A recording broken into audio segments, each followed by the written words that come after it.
नमस्कार साथियों, मैं अतुल कुमार दीक्षित और आप सभी का बहुत बहुत स्वागत करता हूं आपके अपने शैक्षणिक यूट्यूब चैनल पर, जहां पर पढ़ सकते हैं आप अपने सभी पाठ कविताएं।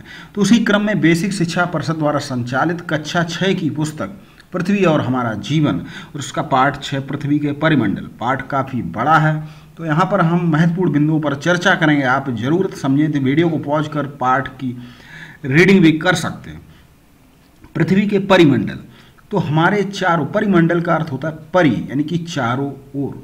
पृथ्वी ही एक ऐसा ग्रह है जहाँ पर जीवन है, और जीवन होने का प्रमुख कारण कि यहाँ पर जल है, और जल भी इसलिए है कि यहाँ पर सांस लेने के लिए जीवनदानी गैस है, ऑक्सीजन।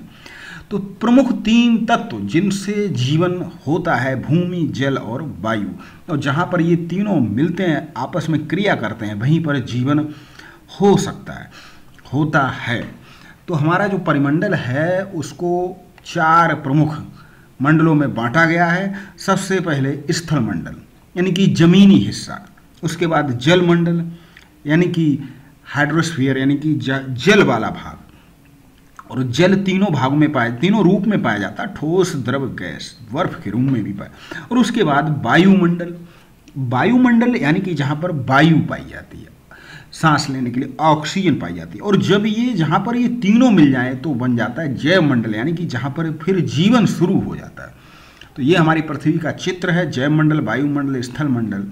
ये देखिए क्रोड मेंटल और भू प्रॉपर्टी। उसके बाद भू प्रॉपर्टी के बाद ये जो जैव मंडल होता है, जहाँ पर भू प्रॉपर्टी, वायुमंडल, स्थल मंडल, जल मंडल मिलकर, देखिए ये देखिए हमारी पृथ्वी के चारों परमंडलों के नाम की उत्पत्ति ग्रीक भाषा से हुई।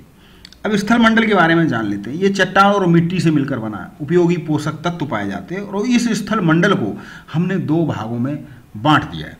एक महाद्वीप जिसे कहते हैं कॉन्टिनेंट्स, जिसके अंतर्गत जिस महाद्वीप यानी कि जमीनी हिस्सा, जहाँ पर पर्वत, पठार, मैदान के रूप में ये जमीनी हिस्सा पाया जाता है, तो पर्वत होगा या पठार होगा या फिर मैदान। और उसके बाद जलीय भाग जिसमें महासागर बेसिन, ठीक है, बड़ी बड़ी जलराशियों की तलहटी को महासागर बेसिन कहा जाता है। विश्व के सभी महासागर आपस में जुड़े हुए हैं। तो इसी स्थल मंडल पर जहाँ एक और पर्वत हैं, जैसे माउंट एवरेस्ट 8,848 जिसकी ऊंचाई है 8 किलोमीटर जो हुई लगभग, और वहीं समुद्र में 11,022 मीटर यानी कि 11 किलोमीटर तक गहरी खाई, जिसे मैरियाना गर्त है, जो प्रशांत महासागर। अब महाद्वीपों के बारे में जान लें तो हमारे जो प्रमुख 7 महाद्वीप हैं, उसमें जो सबसे बड़ा महाद्वीप एशिया, उसके बाद अफ्रीका, उत्तरी अमेरिका, दक्षिण अमेरिका, फिर अंटार्कटिका, यूरोप, सबसे छोटा ऑस्ट्रेलिया। अब हम बात करें एशिया की, तो एशिया महाद्वीप जो है सबसे बड़ा महाद्वीप है, और भूभाग जितनी भी जमीनी हिस्सा है उसका 60% यानी कि जनसंख्या जो भी होती है वो एशिया महाद्वीप में है। इसी में चीन, ईरान, जापान जैसे देश स्थित हैं, भारत, रसिया। तो एशिया महाद्वीप के उत्तर में उत्तरी ध्रुव है और दक्षिण में हिंद महासागर। एशिया जब मानचित्र में देखते हैं तो उसके उत्तर में उत्तरी ध्रुव और दक्षिण में हिंद महासागर, जो हिंद के नाम के आधार पर पड़ा। एशिया महाद्वीप के पश्चिम में यूरोप महाद्वीप है। यूरोप तथा एशिया मिलाकर यूरेशिया, अभी हम चित्र के माध्यम से भी जानेंगे। इसी में सबसे ऊंचा माउंट एवरेस्ट जिसकी ऊंचाई, और उसी में यमुना, सतलज, दजला, फरात, वांग, इरावदी, ब्रह्मपुत्र जैसी नदियाँ। ये देखिए चित्र हमारे सामने आया।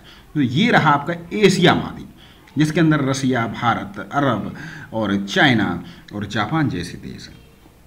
उसके बाद जो जिस देश की बात करेंगे, ये रहा हमारा अफ्रीका।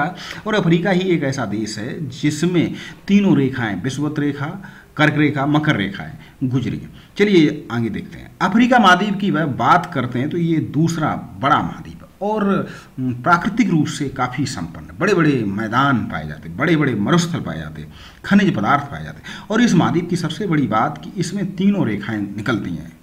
इसी महाद्वीप में एटलस पर्वत है और बड़े बड़े मरुस्थल हैं। मिस्र है, नील नदी है, लिम्पोपो नदी है, यही नाइजर, कांगो, ये सारी प्रमुख नदियाँ। कांगो नदियाँ, जहाँ कांगो नदी जो विषुवत रेखा को 2 बार काटती, वही लिम्पोपो नदी मकर रेखा को 2 बार काट देती है।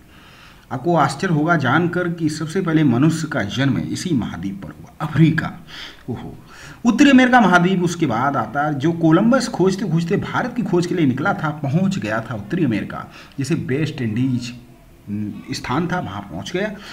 और ये तीसरा सबसे बड़ा महाद्वीप है। खनिज पदार्थों की दृष्टि से भी, कृषि की दृष्टि से भी, आपने एक कहानी पढ़ी होगी उत्तरी अमेरिका की है, वो नाम नहीं याद आ रहा, इसके बारे में बताएंगे। खनिज पदार्थों, कृषि भूमि की प्रचुरता, औद्योगिक विकास, ये सभी इस क्षेत्र में काफ़ी हुआ है।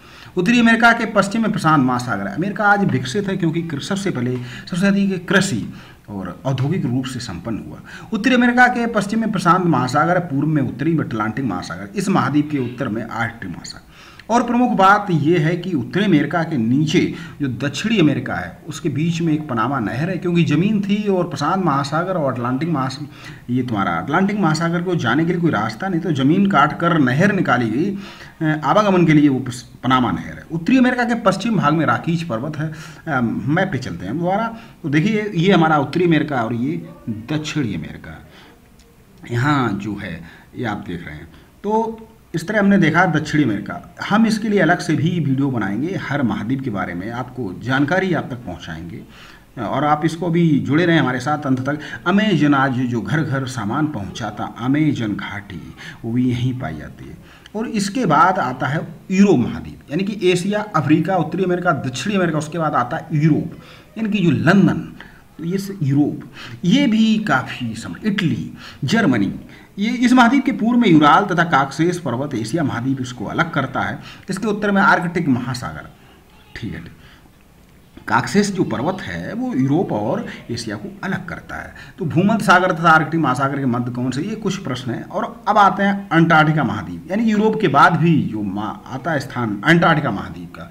तो ये महाद्वीप दक्षिणी गोलार्ध में स्थित, दक्षिणी ध्रुव के आसपास स्थित, उत्तर में जहाँ बर्फ, वहीं दक्षिणी, यहाँ रहता कोई नहीं, लेकिन शोध केंद्र खुले हुए हैं, जहाँ जैसे दक्षिणी गंगोत्री, मैत्री, भारती, इसको आप याद करेंगे। और हाँ, एक बात रह गई है कि जो ज़मीनी हिस्सा है वो उत्तरी गोलार्ध पर है, दक्षिणी गोलार्ध में अधिकतर जलीय भाग है। ऑस्ट्रेलिया महाद्वीप की बात करें, सबसे छोटा, क्रिकेट टीम यहाँ की प्रसिद्ध है, कंगारू यहाँ का प्रमुख जीव है। और ऑस्ट्रेलिया महाद्वीप दक्षिणी गोलार्ध में भूमध्य रेखा के दक्षिण में स्थित है, मकर रेखा इससे गुजरती है, और इस महाद्वीप पर इसे द्वीपीय महाद्वीप भी कहते हैं। और ग्रेट डिवाइडिंग रेंज पर्वतमाला यहीं पर स्थित है, प्रवाल विक्ति, ग्रेट बैरियर रीफ, इसके बारे में अलग से पढ़ेंगे, बहुत ही प्रमुख बातें हैं। उसका स्थल कृतियाँ की बात करें तो स्थल कृतियाँ में पृथ्वी के धरातल, आसमान उबड़ खाबड़ है, कहीं तो बहुत ऊंचाई है पर्वत के रूप में, तो कहीं बड़े बड़े घाटियाँ हैं, पर्वत पठार। अब जलमंडल की बात करें तो 71% जल पाया जाता पृथ्वी पर, उसमें जो है यानी कि 3/4, 29% स्थल पाया जाता है। तो महासागर की जब बात करते हैं तो सबसे बड़ा प्रशांत महासागर, उसके बाद अटलांटिक महासागर, उसके बाद हिंद महासागर, आर्कटिक महासागर और दक्षिणी महासागर। जरा मैप पर अगर हम एक बार फिर पहुंचते हैं तो देखते हैं कि इन महासागरों के बारे में जानकारी कर लें। तो सबसे पहले तो ये हमारा ये प्रशांत महासागर, ये नीचे और ये ऊपर भी, उसके बाद ये अटलांटिक महासागर, हिंद महासागर, आर्कटिक महासागर। तो ये जो हमारे 5 प्रमुख महासागर हैं, 7 महाद्वीप और 5 महासागर। उसके बाद ये देखिए दक्षिणी महासागर, तो ये 5 महासागर, इनकी बात करें, सबसे बड़ा प्रशांत महासागर। उसके बाद बात करते हैं जल चक्र। तो जल चक्र क्या, जल चलता रहता है, जल कभी ठहरता नहीं है, कभी ठोस द्रव गैस, तो कभी बाष्पीकरण के रूप में, कभी संघनित होता है, फिर कभी बरसता है। ये देखिए संघनन, बाष्पन होता है समुद्र से, फिर जमता है, फिर बरसता है, फिर समुद्र में पहुंच जाता है। अब बात करते हैं वायुमंडल की। तो वायुमंडल जहां nitrogen, oxygen, carbon dioxide, argon इत्यादि गैसें 1600 किलोमीटर ऊंचाई तक ये फैला हुआ है। और ये विभिन्न, जैसे जैसे ऊपर बढ़ते हैं तापमान घटता है, और इसे हम 5 भागों में, क्षोभ मंडल, ट्रोपोस्फियर, स्ट्रेटोस्फियर, ये देखिए समताप मंडल और आयन मंडल, बहिर्मंडल, इनको आप याद करेंगे, छोस म अव, इस तरह याद कर सकते हैं। वायुमंडल में मुक्ता नाइट्रोजन है 78% और 21% ऑक्सीजन।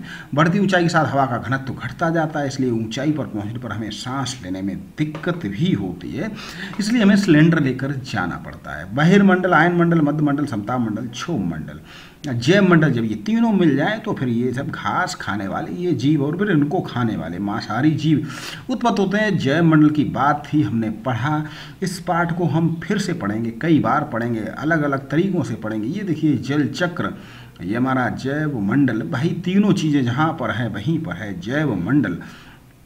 याद कर सकते हैं। और अब ये अभ्यास के प्रश्न वीडियो को पॉज कर इनको आप नोट कर, और इसका लिंक दिया जाएगा डिस्क्रिप्शन बॉक्स में, जहाँ से आप प्रश्न उत्तर लिख भी सकते हैं।